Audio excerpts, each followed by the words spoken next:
Peggy Prilaman Marxen, author of the book, The Farm on Badger Creek.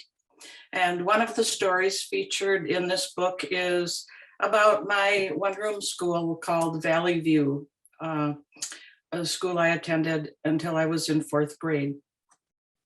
So the story that I'm going to read, or the little excerpt, is from our preparation for the Christmas program. The Christmas program at a country school was all important, where everyone in the community came to enjoy it.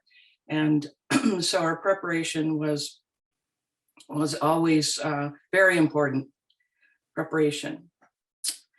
Mrs. Carlson did not play or did not want to play the black piano that stood at the front of our classroom, so she delegated the task to Mrs. Jacobson. Mid, short for Millie, walked across the cow pasture that separated our schoolhouse from her farmhouse.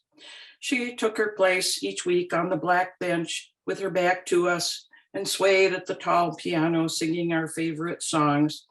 But for Christmas program, she pounded out songs she knew so well that she could gaze out the single window looking toward her barn and farmhouse. One December morning, Mid thumped hard on that piano, trying to maintain our focus one last time. The Christmas program was fast approaching, but we'd become a bit weary of rehearsal. We watched her hefty frame move from side to side on the creaky bench, mesmerized by her behind swaying in rhythm. As she broke into a rousing chorus of joy to the world, our attention turned to a resounding crack. All 4 bench legs suddenly folded inward in a stunning display of symmetry, dumping Mrs. Mid Jacobson's rear end onto the unforgiving schoolroom floor. There was a collective gasp, a split second of dead silence, and then every child broke into uncontrollable laughter.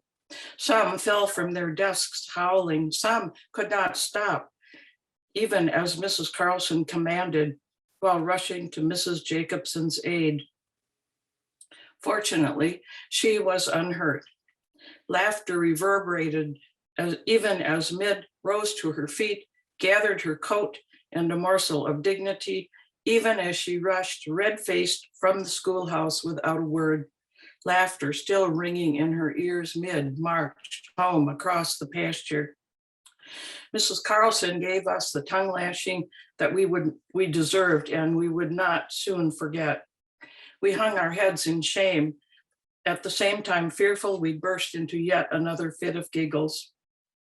In short form, the piano bench was sturdily repaired, just in time for the Christmas program. On that night, Mrs. Jacobson returned.